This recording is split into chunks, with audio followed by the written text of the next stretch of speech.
Kali ini ada Honda Supra Babak dengan keluhan suara tikus di bagian belakangnya guys. Yang semacam ini biasanya ditimbulkan dari kampas rem yang mulai habis atau mengeras. Tapi di sini kita cek masih aman dan kita lanjut cek untuk bagian bearingnya.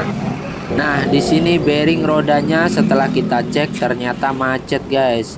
Ini bisa kita lihat dan coba kita tes menggunakan as rodanya langsung. Apakah bisa memutar atau tidak guys ya.